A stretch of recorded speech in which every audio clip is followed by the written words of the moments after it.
जय Hind and hello guys, स्वागत है आपका आपके अपने YouTube चैनल ज्ञानदेह होस्ट में। और इस वीडियो में मैं आपको बताने वाला हूं बिहार पब्लिक सर्विस कमीशन यानी कि BPSC 71st pre online form 2025 के बारे में, जहां पर आपको latest and last date update के साथ में फॉर्म कैसे फिल करना है इसके बारे में जानकारी दी जाएगी। और जो आपके सामने इशूज़ आ रहे हैं, चाहे वो आपका इसमें वेबसाइट ओपन करने को लेकर के हो, लाइव फोटो को हो, या फिर जो पेमेंट प्रॉब्लम आ रही है वो, क्योंकि बहुत सारे कैंडिडेट लगातार यहाँ पर मुझे कमेंट करे कि सर पेमेंट का अमाउंट ज़्यादा आ रहा है, तो ये जो पेमेंट का इशू है ये क्या है, कैसे सोल्व होगा इसके बारे में बताया जाएगा और कंप्लीट प्रोसेस बताया जाएगा, ताकि आप लोग अपने फॉर्म को बिना किसी मिस्टेक के भर पाए। गाइज मैं आपको बता दूं कि ये जो वेबसाइट है ये ओपन होने में थोड़ा इशू कर रही है, इसलिए आप रात को जितना लेट हो सके फॉर्म को फिल करने की कोशिश कीजिएगा। अगर मैं अभी टाइम दिखाऊँ तो रात के 1:41 हो रहे हैं और आप यहाँ पर देख सकते हैं सैटरडे 28 जून 2025। तो यानी कि मैं स्पेशल एफर्ट करके आपके लिए वीडियो बना रहा हूँ, जिसमें कि जो सभी डाउट्स हैं उनके आंसर आपको दिए जाएंगे, जो प्रॉब्लम आ रही है उनका सोल्यूशन देने की पूरी कोशिश की जाएगी। तो वीडियो को आपको पूरा देखना है, और अगर आपने अभी तक वीडियो को लाइक शेयर नहीं किया तो कर देना, और चैनल को सब्सक्राइब करके बेल आइकन ऑन कर लेना। अब गाइज यहाँ पर जो सबसे मेन इशू है जो अभी करंटली आ रहा है, एक तो है लाइव फोटो का और दूसरा है आपका पेमेंट का। तो पेमेंट वाला जो इशू है ये बहुत सारे कैंडिडेट फेस करे, ज़्यादा अमाउंट आपको दिखा रहे हैं, जबकि 600 रुपये एप्लीकेबल हो रहे हैं, बट वहाँ पर आपको 1200 रुपये अमाउंट दिखाया जा रहा है। वो क्यों दिखाया जा रहा है? तो इसके गाइज जो रीजन है वो है कि टेक्निकल ये इशू हो सकता है, और कई बार ऐसा भी है कि अगर आप मल्टीपल पोस्ट पर अप्लाई करते हैं तो आपसे मल्टीपल पोस्ट पर अप्लाई करने के लिए पर पोस्ट वो चार्ज लिया जा रहा है। तो दो तरीके से है, अगर आप एक ही पोस्ट सेलेक्ट करें और उसके बाद भी आपको वहां पर अमाउंट ज़्यादा दिखाई दे रहा है तो फिर तो एक टेक्निकल एरर है, वेबसाइट का टेक्निकल इशू है, टेक्निकल ग्लिच है लास्ट डेट की वजह से, क्योंकि सर्वर डाउन हो जाता है। तो ऐसे में आप यहाँ पर ये जो हेल्पलाइन नंबर है इनके ऊपर कॉन्टैक्ट कीजिए और उन्हें बताइए कि इस तरह से वेबसाइट के अंदर इशू आ रहा है, ताकि वो इसको यहाँ पर सोल्व करे, और या तो फिर आपकी लास्ट डेट आगे बढ़ाए जिनके कैंडिडेट के सामने इशू आ रहे हैं, या फिर जल्द से जल्दी इस प्रॉब्लम को सही करके आप वेबसाइट को बिल्कुल ऐसा बनाएं जिससे कि स्मूथली कैंडिडेट जो बच गए हैं, जो रह रहे हैं, वो फॉर्म भर सके। तो मैंने आपको बताया कि अगर आपके सामने एक पोस्ट सेलेक्ट करने के बाद भी ज़्यादा अमाउंट आ रहा है तो फिर ये टेक्निकल इशू है, और अगर आप मल्टीपल पोस्ट पर अप्लाई कर रहे हैं तो फिर उसके अकॉर्डिंग जो आपके ऊपर चार्ज एप्लीकेबल हो रहा है फीस का, तो वो पोस्ट के अकॉर्डिंग ही हो रहा है। तो ये चीज़ें आपको ध्यान में रखनी है। अब मैं आपको आगे बताऊंगा कि कैसे आपको फॉर्म को फिल करना है। तो आपको जो लिंक वीडियो के डिस्क्रिप्शन में दिया है ओपन करना है, आपके सामने भर्ती की पूरी इन्फॉर्मेशन आ जाएगी। अभी रिसेंटली इसमें वैकेंसी की संख्या बढ़ाई गई है, 1200 से ज़्यादा कर दी गई है, वो जल्दी आपको यहाँ पर अपडेटेड दिख जाएगी। फॉर्म आप लोग 30 जून 2025 तक भरेंगे, यानी कि आपके पास यहाँ पर सिर्फ 1 से 2 दिन ही है फॉर्म को भरने के लिए, और अभी तक ऐसा कोई अपडेट भी नहीं आया है कि आपकी लास्ट डेट आगे बढ़ेगी। तो जितना जल्दी हो सके फॉर्म को भर लेना। ग्रेजुएशन वाले कैंडिडेट इसमें अप्लाई कर पाएंगे। फीस आप जान चुके हैं, एज लिमिट देख सकते हैं, और बाकी की इन्फॉर्मेशन भी आपको यहाँ पर दी गई है। तो सभी इन्फॉर्मेशन चेक करते हुए आप इंपॉर्टेंट लिंक के सेक्शन में आएंगे और अप्लाई ऑनलाइन लिंक ओपन करेंगे। अब आपके सामने ये ऑफिशियल वेबसाइट आ जाएगी जहां से आपको अप्लाई करना है। यहाँ पर आ जाने के बाद में गाइज सबसे पहले इसमें आप रजिस्टर होंगे, यानी कि आपको वन टाइम रजिस्ट्रेशन, जिसके ये फायदा होगा कि आप फ्यूचर में जो भी बीपीएससी की इस वेबसाइट का इस्तेमाल करके फॉर्म भरेंगे उसमें आपको दोबारा से नया रजिस्ट्रेशन करने की आवश्यकता नहीं पड़ेगी।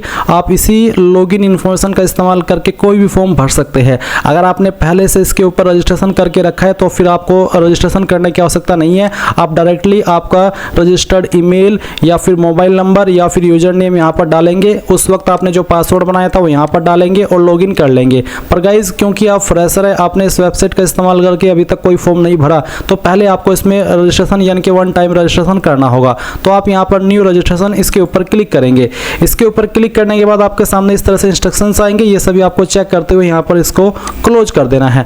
अब आप सबसे पहले यहाँ पर आपकी ईमेल आईडी डालेंगे जो कि आप रजिस्टर करना चाहते हैं। फिर आप गेट ओटीपी इसके ऊपर क्लिक करेंगे, आपकी ईमेल के ऊपर ओटीपी सेंड किया जाएगा। वो ओटीपी आप यहाँ पर इस वाले सेक्शन में डालेंगे और वेरीफाई ओटीपी कर देंगे। सेम वे में आप मोबाइल नंबर डालेंगे जो कि आप रजिस्टर करना चाहते हैं, गेट ओटीपी करेंगे, ओटीपी आएगा वो यहाँ पर डाल देना है और वेरीफाई ओटीपी इसके ऊपर क्लिक कर देना है। गाइज यहाँ पर मैं आपको बताना चाहूंगा कि जो आपका ओटीपी है ईमेल वाला, अगर आपको वो इनबॉक्स के अंदर नहीं देखने को मिले तो आपकी ईमेल के अंदर जो स्पैम फोल्डर है वो आपको चेक करना है, उसमें आपको आपकी ईमेल मिल जाएगी जहां पर ओटीपी दिया गया है। और जो आपने नंबर यहां पर डाला है इसमें ओटीपी वेरिफिकेशन के लिए, ये नंबर आपका आधार कार्ड के साथ में भी लिंक होना चाहिए, नहीं तो आपको आगे चल करके प्रॉब्लम फेस करनी पड़ेगी। इसके बाद गाइज आप यहाँ पर एक पासवर्ड बनाएंगे अपनी मर्जी से, तो जो भी पासवर्ड आप बनाना चाहते हो यहाँ पर डाल दीजिए और उसको दोबारा डाल करके आप यहाँ पर वेरीफाई कर लीजिए। ये करने के बाद आप यहाँ पर नीचे की तरफ अपनी अन्य इन्फॉर्मेशन भरेंगे, जैसे कि कैंडिडेट नेम, तो जो भी आपका नाम है 10th के सर्टिफिकेट के अकॉर्डिंग वो आप यहाँ पर भर दीजिए। इस नाम को दोबारा डाल करके आपको यहाँ पर वेरीफाई कर देना है। फिर आप यहाँ पर फादर नेम एंटर करेंगे। फादर नेम भी आपको 10th के सर्टिफिकेट के अकॉर्डिंग ही भरना होगा। इस नाम को भी दोबारा डाल करके आप यहाँ पर वेरीफाई कर देंगे और सभी की सभी जानकारी इंग्लिश के कैपिटल लेटर में आपको फिल करनी है। इसके बाद यहाँ पर आपको माताजी का नाम देना है। माताजी का जो नाम है आपकी वो भी आपको इंग्लिश के कैपिटल लेटर में 10वीं के सर्टिफिकेट के अकॉर्डिंग भरना है। फिर जो आपकी डेट ऑफ बर्थ है वो भी आपको यहाँ पर 10th के सर्टिफिकेट के अकॉर्डिंग ही भरनी होगी। पहले आप यहाँ से जो भी आपका ईयर है बर्थ का वो सिलेक्ट कीजिए, जैसे कि मैं आपको यहाँ पर सिलेक्ट करके दिखाने वाला हूँ। फिर यहाँ से आपका मंथ और उसके बाद में डे, तो आपका डेट ऑफ बर्थ आ जाएगा। अगेन आपको यहाँ पर आपकी डेट ऑफ बर्थ सिलेक्ट करनी होगी और इसको वेरीफाई करना होगा। पहले ईयर, फिर यहाँ से आपका मंथ और उसके बाद में डे, तो आपका डेट ऑफ बर्थ आ जाएगा। फिर नीचे की तरफ आप देखेंगे जेंडर, आपको आपका जेंडर सिलेक्ट करना है, इसको दोबारा सिलेक्ट करके वेरीफाई करना है। आईडी टाइप में आपको कोई एक आईडी सिलेक्ट कर लेनी है, जैसे कि आधार कार्ड, पैन कार्ड या फिर ड्राइविंग लाइसेंस, जो भी आप देना चाहते हो वो आप सिलेक्ट कर ले। अगर आधार कार्ड सिलेक्ट किया है तो फिर आधार का नंबर डालिए, उस आधार नंबर को दोबारा डाल करके यहाँ पर वेरीफाई कर दीजिए। उसके बाद आपसे पूछा है which year did you complete your 10th matric, कौन से साल के अंदर आपने आपकी 10वीं कंप्लीट की है वो साल आपको यहाँ पर सिलेक्ट करना होगा। फिर what is the short name of 10th board, यानी कि आपका 10th का बोर्ड का नाम क्या है। IG, CSC, ICSE, CBSE, BSEB, IB state board. अगर आपका कोई अन्य स्टेट बोर्ड है तो आप वो सिलेक्ट कर लीजिएगा।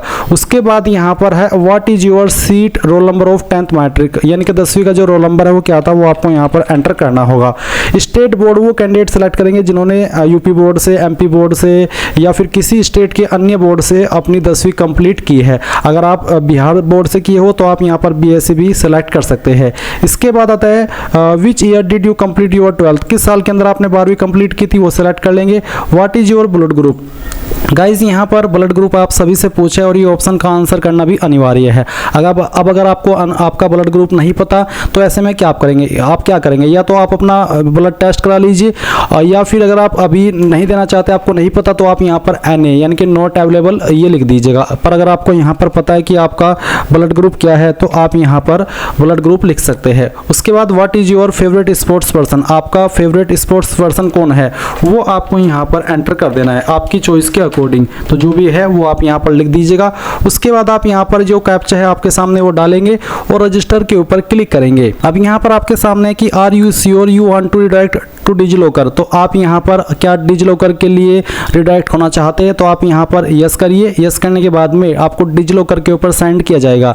अभी आप यहाँ पर डिजिलॉकर के ऊपर साइन इन करेंगे, तो किस माध्यम से साइन इन होना चाहते हैं वो आप देख लीजिए। रजिस्टर मोबाइल नंबर और पिन, या फिर यूजर नेम, या उसके अलावा पिन, या फिर अदर का ऑप्शन भी है जिसमें कि आप यहाँ पर कोई एक आईडी सेलेक्ट कर लेंगे, फिर उसका नंबर और फिर आपका पिन, और फिर यहाँ पर टिक करके साइन इन हो जाएंगे। पर गाइज अगर आपने इस डिजिलॉकर की जो वेबसाइट है इसके ऊपर अकाउंट बना करके नहीं रखा, आप फ्रेशर है, तो आप यहाँ पर साइन अप करेंगे। साइन अप करने के लिए आप यहाँ पर साइन अप के ऊपर क्लिक करके इस वाले इंटरफेस पर आएंगे। यहाँ पर आपको आपका मोबाइल नंबर डालना है जो कि आप रजिस्टर करना चाहते हैं, जनरेट OTP करना है, OTP वेरिफिकेशन होगा। उसके बाद में फुल नेम डालेंगे, आपका डेट ऑफ बर्थ सिलेक्ट कर लेंगे, जेंडर सेलेक्ट करेंगे, अपना यूजर नेम बनाएंगे अपनी मर्जी से, फिर एक पिन बनाएंगे और उस पिन को दोबारा डाल करके वेरीफाई कर देंगे। And then I consent to terms to use, इसके ऊपर टिक करके वेरीफाई कर देंगे। इसके बाद गाइज आपका डिजिलॉकर अकाउंट बन जाएगा और फिर वो जैसे ही बन जाए आप उसका इस्तेमाल करके यहाँ पर इसमें साइन इन हो जाइएगा। इसके बाद गाइज जो नंबर आपका डिजिलॉकर अकाउंट पर आपने रजिस्टर किया है उसके ऊपर एक OTP जाएगा, वो आप यहाँ पर डालिए और साइन इन इसके ऊपर क्लिक कीजिए। इसके ऊपर क्लिक करने के बाद में यहाँ पर प्रोसीड विद KYC, आपको आपका आधार नंबर डालना है और वेरीफाई इसके ऊपर क्लिक करना है। जैसे ही आपका यहाँ पर KYC हो जाए तो आप यहाँ पर रिटर्न टू BPSC ऑनलाइन इसके ऊपर क्लिक करेंगे और यहाँ से आप यस कर देंगे। यस करने के बाद में आपको यहाँ पर इसी वेबसाइट के ऊपर सेंड किया जाएगा। और अगर आप यहाँ पर डायरेक्टली मेन डैशबोर्ड पर नहीं पहुँच पाते तो आपको यहाँ पर इसमें लॉगिन वाले सेक्शन का इस्तेमाल करके लॉगिन हो जाना है, यानी कि आपको आपका रजिस्टर ईमेल या नंबर इस्तेमाल करना है, आपने जो पासवर्ड बनाया था वो डालना है और लॉगिन के ऊपर क्लिक करना है। इसके बाद यहाँ पर लॉगिन करने के लिए आप ये कैप्चा कोड डालेंगे और प्रोसीड के ऊपर क्लिक कर देंगे। इसके बाद गाइज यहाँ पर अगेन आपको बोला जा रहा है कि क्या आप डिजिलॉकर के लिए रिडायरेक्ट होना चाहते हैं, अगर हाँ तो यस, नहीं तो आप नो करेंगे। नो करने के बाद में आपके सामने यहाँ पर आपका डैशबोर्ड आ जाएगा, क्योंकि गाइज हम जो डिजिलॉकर का प्रोसेस है वो पहले ही कंप्लीट कर चुके हैं। तो अब आपके सामने यहाँ पर होम का इंटरफेस आएगा, जैसे कि आप वीडियो में देख सकते हैं। अभी आप यहाँ पर प्रोफाइल क्रिएशन इसके ऊपर क्लिक करेंगे। इसके ऊपर क्लिक करने के बाद यहाँ पर कुछ जानकारी आपकी भरी हुई है और कुछ जानकारी आपको भरनी है। जैसे कि आपका जो हिंदी नेम है वो आपको यहाँ पर 1.2 में डाल देना है, यानी कि आपको आपका नाम हिंदी के अंदर लिखना है। जैसे कि मैं आपको यहाँ पर लिख करके दिखा रहा हूँ। अगर ये इसमें सही से नहीं आ रहा है, जैसे कि आप यहाँ पर वीडियो में देख सकते हैं कि सजेशन सही से नहीं आ रहे हैं, तो आप यहाँ पर खुद से आपका नाम कहीं और पर लिख करके उसको यहाँ पर पेस्ट कर सकते हैं। इसके बाद में यहाँ पर आपके सामने मैरिटल स्टेटस, तो मैरिड, अदर या फिर अनमैरिड, जो भी स्टेटस है वो आप सिलेक्ट कर लेंगे। इसको दोबारा सिलेक्ट करके आप वेरीफाई कर देंगे। फिर आप यहाँ पर नीचे की तरफ आएंगे और देखेंगे इसमें बॉडी आइडेंटिफिकेशन मार्क, आपकी बॉडी के ऊपर वो निशान जिससे आपकी बॉडी की पहचान होती हो। ये निशान आपकी बॉडी के ऊपर कहीं पर भी हो सकता है, उस निशान के बारे में आप यहाँ पर लिख दीजिएगा। ये लिखने के बाद में पूछे कि have you ever changed your name, क्या आपने कभी आपका नाम बदला है, अगर हाँ तो यस, नहीं तो आप नो करेंगे। अगर बदला है तो यस करने के बाद में जो आपने नाम बदला है, यानी कि बदलने के बाद जो आपका नाम हुआ है वो आप यहाँ पर लिखेंगे। नहीं बदला है तो आप नो कर दीजिए। फिर are you a citizen of India, तो आप इसमें यस कर देंगे कि हाँ मैं इंडिया का सिटीजन हूँ। फिर आपसे पूछा है कि क्या आप बिहार राज्य के स्थायी मूल निवासी है, अगर आप बिहार के मूल निवासी है तो आप यस करेंगे।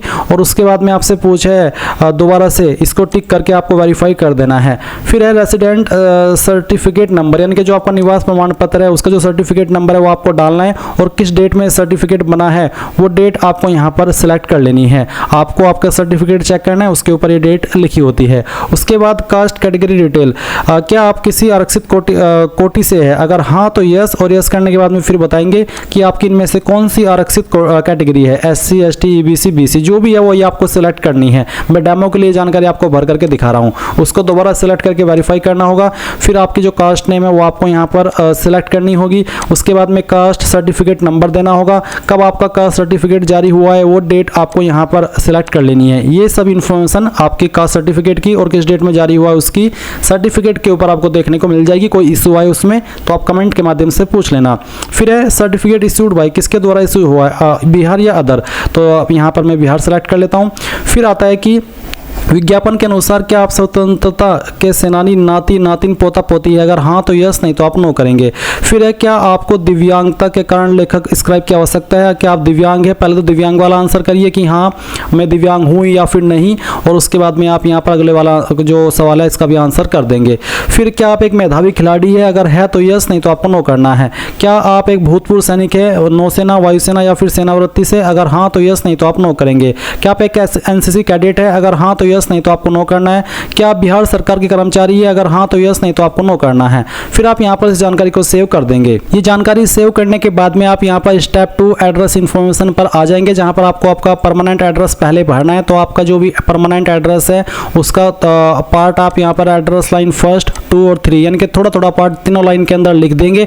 अपनी स्टेट आपको यहाँ पर सिलेक्ट कर लेनी है, जो भी बेसिकली आपकी स्टेट है, और उसके बाद में यहाँ पर जो आपकी डिस्ट्रिक्ट है वो आपको सिलेक्ट करनी होगी, और आपका पिन कोड भी आपको डाल देना है। फिर क्या आपका कोरेस्पोंडेंस एड्रेस और परमानेंट एड्रेस एक है, कोरेस्पोंडेंस एड्रेस होता है प्रेजेंट एड्रेस, तो अगर एक है दोनों तो आप सेम एज अब इसको टिक कर दे, और अगर अलग है तो इसको अनटिक करके अलग से अपना प्रेजेंट एड्रेस भर दे और फिर सेव कर दे। अब यहाँ पर अदर इन्फॉर्मेशन में आपके सामने कुछ और सवाल आएंगे, इनका आंसर आपको करना है। तो जैसे कि पहला सवाल है कि क्या आपके विरुद्ध किसी न्यायालय में कोई अभियोजन लंबित है, अगर कोई केस पेंडिंग है तो यस करेंगे, नहीं तो आपको नो करना है। फिर क्या बार काउंसिलिंग या मेडिकल काउंसिल या एसोसिएशन या किसी अन्य व्यावसायिक संस्थान द्वारा अनुशासनात्मक या इसी तरह की कोई अन्य कार्यवाही शुरू की गई है आपके विरुद्ध, अगर हाँ तो यस, नहीं तो आप नो करेंगे। फिर क्या आपके विरुद्ध सरकारी अर्ध सरकारी संगठनों द्वारा कोई अनुशासनात्मक कार्यवाही शुरू की गई है, अगर हाँ तो यस, नहीं तो आपको नो करना है। फिर क्या आपके खिलाफ कोर्ट केस दायर किया गया था, अगर हाँ तो यस, नहीं तो आपको नो करना है।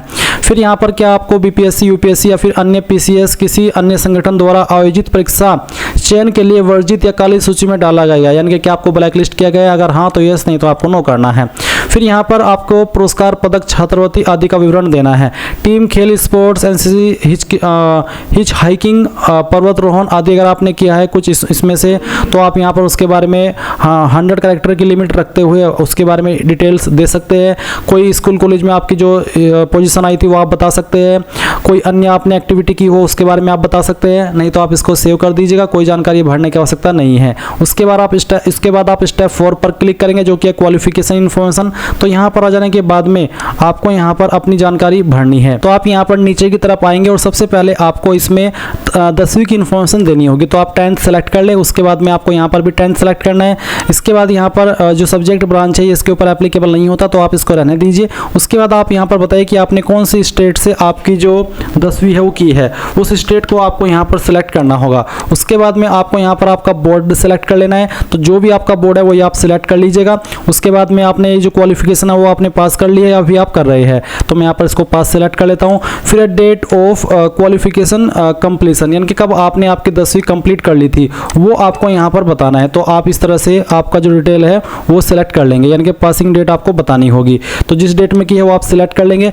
अगर कोई एक्स्ट्रा अटेम्प्ट आपने किया है तो आप यहाँ पर उसके बारे में इंफॉर्मेशन देंगे। अगर आपने नहीं किया है अतिरिक्त प्रयास तो आप यहाँ पर आपको बोला प्लीज़ एंटर ओनली नंबर, तो बेसिकली यहाँ पर आपको 0 लिख देना है कि मैंने कोई अतिरिक्त प्रयास नहीं किया है। ऑब्टेन्ड मार्क्स, कितने नंबर आपको आए थे वो आप यहाँ पर डालेंगे और कितने में से आए थे वो आप यहाँ पर टोटल मार्क्स में भर देंगे। अगर आपके नंबर CGPA के अंदर है, ग्रेड के अंदर है, तो आप यहाँ पर इसमें बोला है for CGPA grade and respective percentage value, तो उनको बेसिकली उनको नंबर के अंदर कन्वर्ट करके यहाँ पर वो भरना होगा। तो जो भी आपकी परसेंटेज है वो आप यहाँ पर डाल दीजिएगा। फिर नंबर ऑफ एकेडमिक मंथ, तो कितने एकेडमिक मंथ है, बेसिकली 10वीं को 12 मंथ में काउंट किया जाता है, तो आप इसको 12 सेलेक्ट कर लीजिएगा। इसके बाद में क्लास ग्रेड, किसके क्या आपकी क्लास थी, फर्स्ट डिवीज़न पास, सेकंड डिवीज़न या फिर थर्ड, तो मैं यहाँ से फर्स्ट डिवीज़न सेलेक्ट कर लेता हूँ। जो भी आपकी डिवीज़न है वही आपको सेलेक्ट करनी होगी। मोड क्या था, डिस्टेंस, कोरेस्पोंडेंस, ट्रेडिशनल या रेगुलर, तो यहाँ पर मेरी रेगुलर थी, मैंने इसको सेलेक्ट किया। अब यहाँ पर आपको सीट रोल नंबर, 10वीं का जो रोल नंबर है वो आपको एंटर कर देना है। ये एंटर करने के बाद में किस साल के अंदर आपने पास कर ली थी, आपको बोला ईयर ऑफ पासिंग, किस साल के अंदर आपने पास की थी वो साल सेलेक्ट कर लीजिए। अब आप ऐड के ऊपर क्लिक कीजिए। इसके बाद गाइज आप यहाँ पर देखेंगे कि आपकी क्वालिफिकेशन यहाँ पर ऐड होकर के इस तरह से आ चुकी है जैसे कि आपके सामने है। अब आप अगेन आएंगे और 12वीं इसमें सेलेक्ट कर लेंगे अगर आपने 12वीं की है। फिर आपको यहाँ पर इसमें इंटरमीडिएट सेलेक्ट कर लेना है। आपका सब्जेक्ट ब्रांच क्या था, कॉमर्स, MCVC, साइंस या आर्ट्स, जो भी है वही आप सिलेक्ट कर लेंगे। कौन सी स्टेट से आपने आपकी 12वीं की है वो बताएंगे, किस बोर्ड के द्वारा की है वो बोर्ड सेलेक्ट कर लेंगे। क्वालिफिकेशन स्टेटस आपको यहाँ पर बताना है, अगर पास है तो पास, एपीएड है तो एपीएड। डेट ऑफ क्वालिफिकेशन कंप्लीशन, कब आपने क्वालिफिकेशन कंप्लीट कर ली थी वो आपको यहाँ पर बताना है। तो इस तरह से आप इसको सिलेक्ट कर लीजिए जैसे कि मैं आपको बता रहा हूँ। फिर आपको अगर आपने कोई एक्स्ट्रा अटेम्प्ट किया तो आप उसके बारे में लिखिए, नहीं तो आप यहाँ पर 0 लिख दीजिए। ऑब्टेन्ड मार्क्स, कितने नंबर आपको आए थे वो आप यहाँ पर भरेंगे और कितने में से आए थे वो आप यहाँ पर टोटल मार्क्स के अंदर डाल देंगे। परसेंटेज आपकी कितनी थी वो आपको यहाँ पर एंटर करनी होगी। इसके बाद में आप यहाँ पर देखेंगे कितने मंथ का ये था, तो इसमें इसको 24 मंथ में काउंट किया जाता है, तो आप यहाँ पर 24 मंथ सेलेक्ट कर लीजिएगा। उसके बाद में आपकी डिवीज़न क्या थी वो बताइए। मोड आपको सेलेक्ट कर लेना है रेगुलर, अगर आपने रेगुलर की है। कंपलसरी सब्जेक्ट्स यहाँ पर आपको बताने, बेसिकली इसमें यही ऑप्शन है। तो अगेन जिस भी स्ट्रीम में आपने आपकी 12वीं की है वो आप सिलेक्ट कर लेंगे। और उसके बाद में यहाँ पर ऑप्शनल सब्जेक्ट है, तो अगर ऑप्शनल है कुछ तो आप सिलेक्ट कर ले, नहीं तो आप इसको ऐसे ही छोड़ दे। उसके बाद यहाँ पर आपको आपकी जो 12वीं है उसका रोल नंबर एंटर करना है, किस साल के अंदर पास कर ली थी वो साल सेलेक्ट कर लेंगे और ऐड के ऊपर क्लिक करके इसको ऐड कर देंगे। ये जानकारी भी आपकी यहाँ पर ऐड हो जाएगी। अब आपको यहाँ पर अपनी अन्य क्वालिफिकेशन देनी है, तो कोई एसोसिएट है, एसोसिएट मेंबर, बिलो एसएससी है, सर्टिफिकेट है, कोई डिप्लोमा है, या फिर अगर आपने जो ग्रेजुएशन है वो की है, तो अगर आपने डायरेक्टली ग्रेजुएशन की है तो आप यहाँ पर ग्रेजुएशन सेलेक्ट करेंगे। और अगर आपने कोई डिप्लोमा किया है, PG डिप्लोमा, तो वो आप सिलेक्ट कर लेंगे। अभी मान लीजिए आपको ग्रेजुएशन की जानकारी देनी है तो आप यहाँ पर ग्रेजुएट सेलेक्ट कर लीजिएगा। फिर आपको नेम ऑफ क्वालिफिकेशन के अंदर बताना है कि आपने इनमें से कौन सी क्वालिफिकेशन की है। काफ़ी सारे विकल्प आपको यहाँ पर क्वालिफिकेशन के देखने को मिल जाएंगे, जैसे कि आप यहाँ पर वीडियो में देख सकते हैं। क्वालिफिकेशन सेलेक्ट करने के बाद में यहाँ पर आपको सब्जेक्ट ब्रांच के ऊपर आना है और आपको बताना है कि आपकी सब्जेक्ट, आपकी ब्रांच या फिर आपका डिसिप्लिन कौन सा है जिसमें आपने ये जो क्वालिफिकेशन अपनी ग्रेजुएशन की सिलेक्ट की है वो पास की है, वो आपको यहाँ पर सेलेक्ट कर लेनी है। इसके बाद में गाइज आप यहाँ पर देखेंगे स्टेट, तो जो भी स्टेट से पास किया वो स्टेट आपको बतानी होगी। बोर्ड यूनिवर्सिटी आपको बताना होगा, इनमें से जो भी आपका बोर्ड या फिर यूनिवर्सिटी है। अगर इसमें आपका नहीं है तो आप यहाँ पर देखेंगे इसमें कहीं ना कहीं आपको अदर का ऑप्शन देखने को मिलेगा। इसमें गाइज अदर का ऑप्शन नहीं है और इन्होंने बहुत बड़ी गलती कर दी है कि इसमें इन्होंने अदर का ऑप्शन नहीं दिया, क्योंकि सभी यूनिवर्सिटी मुझे नहीं लगता कि यहाँ पर लिस्टेड है।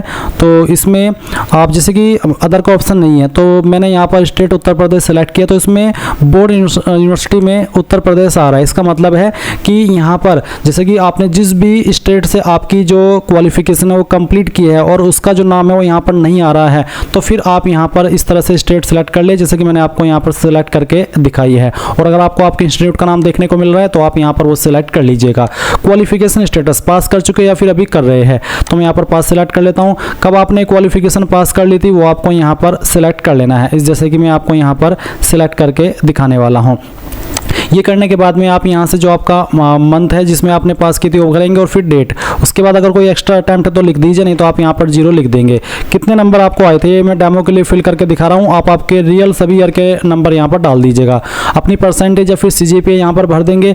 उसके बाद में ये आपकी कितने मंथ की थी, तो अगर 4 ईयर की थी तो 4 ईयर में कितने मंथ होते हैं वो आपको यहाँ पर सेलेक्ट कर लेना है। उसके बाद आप यहाँ पर आपकी क्लास ग्रेड सेलेक्ट कर लेंगे, फिर आपका मोड की किस मोड में आपने की है। कंपलसरी सब्जेक्ट एप्लीकेबल नहीं है, तो इसके बाद नेम ऑफ रजिस्टरिंग अथॉरिटी, तो इसमें से रजिस्टरिंग अथॉरिटी आपकी कौन सी है। अगर इसमें है तो आप कोई आपकी क्वालिफिकेशन के ऊपर रजिस्टरिंग अथॉरिटी एप्लीकेबल हो रही है तो आप सेलेक्ट कर लें, नहीं तो आप इसको ऐसे ही रहने दीजिए।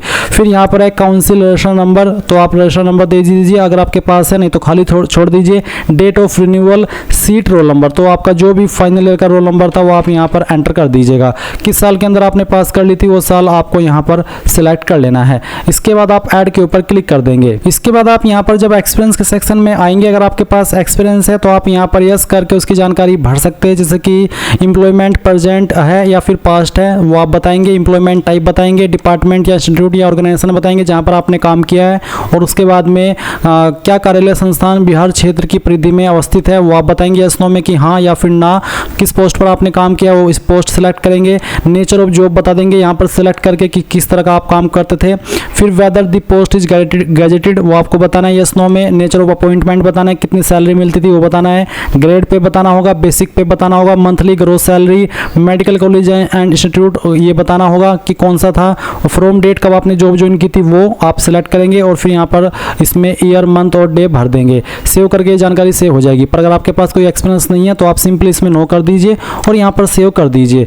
इसके बाद आता है स्टेप 6 अब photo upload and signature and profile log. तो आप यहाँ पर आएंगे इसमें इस वाले स्टेप में और अपना जो फोटो है वो अपलोड करेंगे। तो आप यहाँ पर सबसे पहले आपका लाइव फोटो कैप्चर करेंगे। आपको इसमें फोटो अपलोड नहीं करना, बस आपका लाइव फोटो ही कैप्चर करना है। तो आप कैप्चर लाइव फोटो इसके ऊपर क्लिक कीजिए, तो यहाँ पर आपका जो कैमरा है वो ऑन हो जाएगा। आपको यहाँ पर आपका सही सा एक फोटो कैप्चर कर लेना है और सेट इमेज इसके ऊपर क्लिक करना है। अब आप यहाँ पर देखेंगे फोटो अपलोडेड सक्सेसफुली। अब आप इसको ओके कर दीजिए और ओके करने के बाद में यहाँ पर आप आपका सिग्नेचर अपलोड करेंगे।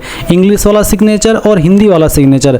आपका जो एक सिग्नेचर का साइज है वो 20 KB से कम रहना चाहिए और उसकी जो वाइड है यानी कि जो उसकी चौड़ाई है वो 150 पिक्सल से लेकर के 220 पिक्सल के बीच में होनी चाहिए और जो उसकी लंबाई है वो 250 पिक्सल से लेकर के 320 पिक्सल के बीच में होनी चाहिए। सेम आपकी हिंदी वाले सिग्नेचर के लिए भी रखी है। इंग्लिश वाला सिग्नेचर आपका कुछ भी हो सकता है जो आप करते हैं और हिंदी वाला सिग्नेचर बेसिकली आपका नाम ही रहता है। तो आप यहाँ पर चूज फाइल के ऊपर क्लिक करेंगे और दिए गए इंस्ट्रक्शंस के अकॉर्डिंग अपनी फाइल यहाँ पर अपलोड करेंगे। अगर आपको बनाना नहीं आता कैसे बनाएंगे वो आप जान लीजिए। गूगल के अंदर आइए और आपको सर्च करना है इमेज रिसाइजर। तो आपको यहाँ पर इमेज रिसाइजर सर्च करने के बाद में काफ़ी वेबसाइट देखने को मिलेगी। आप पहले वाली वेबसाइट ओपन कर लीजिएगा, फिर आप सिलेक्ट इमेज इसके ऊपर क्लिक कीजिएगा और उसके बाद में जो भी आपका सिग्नेचर है वो आपको सिलेक्ट करना है। जैसे कि डेमो के लिए मैं यहाँ पर आपको एक सिग्नेचर सेलेक्ट करके उसी से आगे का जो प्रोसेस है बनाने का वो दिखाने वाला हूँ। तो मैंने इसको सेलेक्ट किया, ओपन किया, इस तरह से आपका सिग्नेचर भी आ जाएगा। फिर आप लोग एस्पेक्ट रेशियो इसको अनटिक करेंगे। इसमें जो वाइड है वो कितनी बोली गई है आपको, वो बोली है आपकी 150 से 220। तो चलिए मैं यहाँ पर इसमें इसको 220 कर लेता हूँ। और जो हाइट है, हाइट बोली गई है 250 से 320। तो चलिए मैं इसमें यहाँ पर इसको 320 कर लेता हूँ। ये 320 हमने कर ली। पी के कलर में आपको यहाँ पर वाइट कर देना है। इसके बाद में आप यहाँ पर टारगेट फाइल साइज 20 KB से कम रखना चाहते तो अब मैं यहाँ पर इसको 17 KB कर देता हूँ।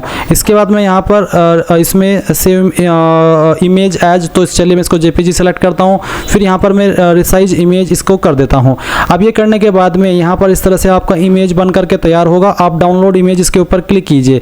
ये फाइल आपकी डाउनलोड हो चुकी है। अभी आप यहाँ पर आएंगे, चूज फाइल के ऊपर क्लिक करेंगे, जहाँ पर अभी फाइल आपने डाउनलोड की है उसको सेलेक्ट करेंगे, ओपन करेंगे। आपकी फाइल यहाँ पर इस तरह से आ जाएगी जैसे कि आप वीडियो में देख सकते हैं।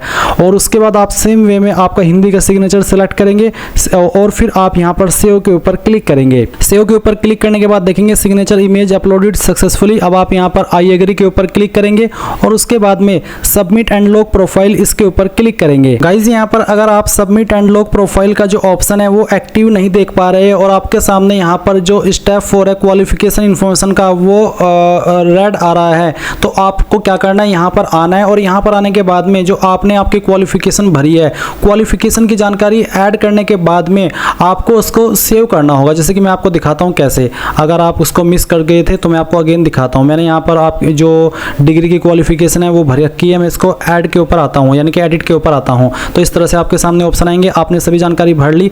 अब आप इसको पहले यहाँ पर सेव करिए। सेव करने के बाद में are you sure you want to save the qualification information, और इसको आप कंफर्म कर दीजिए। जब आप इसको कंफर्म कर देंगे तो ही ये क्वालिफिकेशन यहाँ पर ऐड हो पाएगी। और फिर आपके सामने ये जो स्टेप 4 पर क्वालिफिकेशन के सेक्शन में रेड का ऑप्शन आ रहा है वो हट जाएगा। और उसके बाद आप यहाँ पर आपके photo signature and profile lock वाले ऑप्शन पर आएंगे और यहाँ पर आने के बाद में आप इसको टिक करेंगे। मैं यहाँ पर प्लीज अपलोड एंड सेव, तो चलिए मैं इनको फोटो साइन को सेव कर देता हूँ। अब मैं यहाँ पर इसके ऊपर टिक करता हूँ। अब देख लीजिए सबमिट एंड लॉक प्रोफाइल का ऑप्शन एक्टिव हो चुका है। सबमिट एंड लॉक प्रोफाइल पर क्लिक करने से पहले आपने जो भी जानकारी भरी है उनको अच्छे से चेक कर ले, देख ले कि हाँ मैंने सभी जानकारी भर दी जो कि मुझे भरनी थी, तभी आप इसके ऊपर क्लिक कीजिए। इसके बाद गाइज आप यहाँ पर न्यू एप्लीकेशन के सेक्शन पर क्लिक करेंगे और आपको यहाँ पर 71st CCE/2025 वैकेंसी देखने को मिल जाएगी। तो अब आप यहाँ पर एक्शन के नीचे जो व्यू है इसके ऊपर क्लिक कीजिएगा। फिर जो आपने यहाँ पर अपना एडवर्टाइजमेंट नंबर चेक किया होगा वो आप देख सकते हैं। ये आपका कौन सा एडवर्टाइजमेंट नंबर है। अभी आप क्या करेंगे, चेक एडवर्टाइजमेंट क्राइटेरिया इसके ऊपर क्लिक करेंगे। इसके ऊपर क्लिक करने के बाद जो आपने इसमें OTR के समय जानकारी भरी थी वो सभी आपके सामने आएगी। और नीचे की तरफ आप यहाँ पर देख सकते हैं आपसे कुछ और जानकारी ली जा रही है। जैसे कि एक सवाल है कि do want to opt out concession fee, यानी कि जो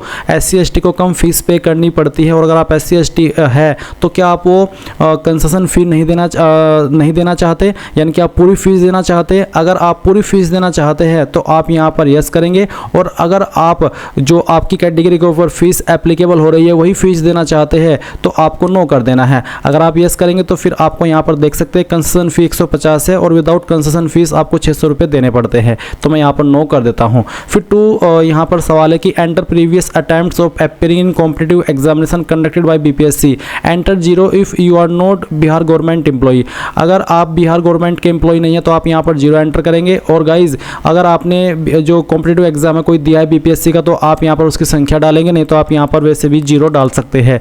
फिर यहाँ पर सवाल है कि enter certificate number of matric certificate marksheet for DOB।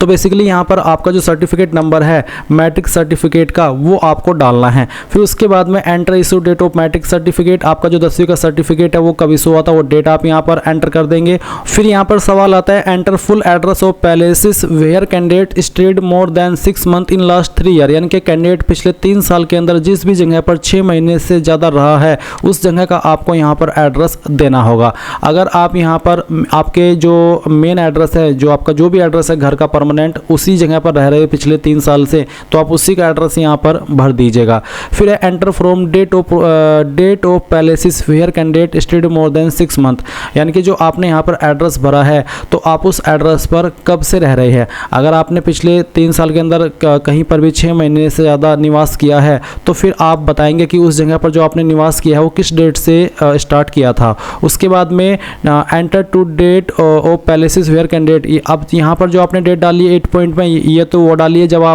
आपने उस जगह पर निवास करना शुरू किया था। और 9 पॉइंट में जो आप डेट डालेंगे आप वो डालेंगे जब तक आपने निवास किया है उस जगह पर। फिर 10 पॉइंट है कि enter full address of places where candidate stayed more than 6 month in last 3 year. फिर इसके बाद आप यहाँ पर 10 पॉइंट में अगेन सेम सवाल देखेंगे जहाँ पर है enter full address of places where candidate stayed more than 6 month in last 3 year, यानी कि अगर कैंडिडेट एक से ज़्यादा जगह पर रहा है तो फिर आप 10 पॉइंट में उसकी जानकारी सेम तरीके से भर देंगे। फिर 13 सवाल है आपका, enter full address and name of 2 person who knows the candidate more than 6 month but not in relation, यानी कि आपको यहाँ पर ऐसे 2 बंदों का जो नाम है और जो एड्रेस है वो देना होगा जो कि आपको जानते हो, और ये जो आपको जानते हैं ये आपके रिलेशन के नहीं होने चाहिए, जैसे कि भाई बहन ये सब नहीं होने चाहिए, दोस्त होने चाहिए। तो आपको उन 2 बंदों के नाम देने हैं जो कि आपको 6 महीने से ज़्यादा जानते हैं, उनके नाम भी और उनका एड्रेस भी। फिर आप देखेंगे enter full address and name of 2 person who knows the candidate more than 6 month. यहाँ पर आपको अगेन यही चीज़ बोली गई है, तो आपको क्या करना है, 13 पॉइंट में एक बंदे का नाम लिख देना है और 14 पॉइंट में दूसरे बंदे का नाम लिख देना है। तो इस प्रकार से आपके यहाँ पर ये 2 पर्सन हो जाएंगे जो कि कैंडिडेट को या फिर कह लीजिए आपको 6 महीने से ज़्यादा जानते हो, उनका नाम भी और उनका एड्रेस भी। फिर यहाँ पर आप देखेंगे वो वाली पोस्ट जिन पर आप अप्लाई करने के लिए एलिजिबल है। तो चलिए हम यहाँ पर इस तरह से पोस्ट देख सकते हैं, आपको यहाँ पर इनको टिक करना है जिस पोस्ट पर भी आपको अप्लाई करना है। उसके बाद में आप यहाँ पर अप्लाई के ऊपर क्लिक करेंगे। अप्लाई पर क्लिक करने के बाद में यहाँ पर अपलोड सिलेक्ट अपलोडेड डॉक्यूमेंट्स का एक ऑप्शन आएगा। अगर आपको यहाँ पर री अपलोड करने के लिए बोला जा रहा है डॉक्यूमेंट, तो आप री अपलोड के ऊपर क्लिक करके री अपलोड कर दीजिएगा। और आप यहाँ पर पहले से अगर डॉक्यूमेंट्स अपने देख सकते हैं तो आपको व्यू अपलोडेड डॉक्यूमेंट के ऊपर क्लिक करके उनको चेक भी कर लेना है इस तरह से, और आप उनको टिक करेंगे। फिर आप आपका एक लाइव फोटो कैप्चर करेंगे। लाइव फोटो कैप्चर करने के बाद आप डिक्लेरेशन में आई एग्री के ऊपर क्लिक करेंगे, नीचे की तरफ आएंगे और एंटर करंट लोकेशन में जहां से आप फॉर्म को भर रहे हैं उस सिटी का नाम आपको देना है, और फिर आप सबमिट एंड पे फीस इसके ऊपर क्लिक करेंगे। इसके बाद में आप देखेंगे your application is saved successfully, please proceed for payment. तो आप ऑनलाइन पेमेंट यहाँ पर सेलेक्ट करके SBI सेलेक्ट कर लेंगे और उसके बाद में आप यहाँ से ओके कर देंगे। ओके करने के बाद में आपको यहाँ पर पेमेंट के पेज पर ट्रांसफर कर दिया है। आप आपकी application fees debit card, credit card, SBI corporate credit card, internet banking, UPI, NEFT यानी कि इनमें से जिस माध्यम का इस्तेमाल करके जमा करना चाहे कर सकते हैं। जैसे आप फीस जमा कर देंगे तो आपकी फीस सबमिट होने पर, एक्सेप्ट होने पर आप अपने फॉर्म का फाइनल प्रिंट आउट ले पाएंगे और इस तरह से आप लोग BPSC 71st का ऑनलाइन फॉर्म जो है वो भर पाएंगे। आई होप ये प्रोसेस आपको पसंद आया होगा। कोई सवाल कोई डाउट रह गया हो तो आप कमेंट के माध्यम से पूछ लीजिएगा। Thanks for watching. जय हिंद।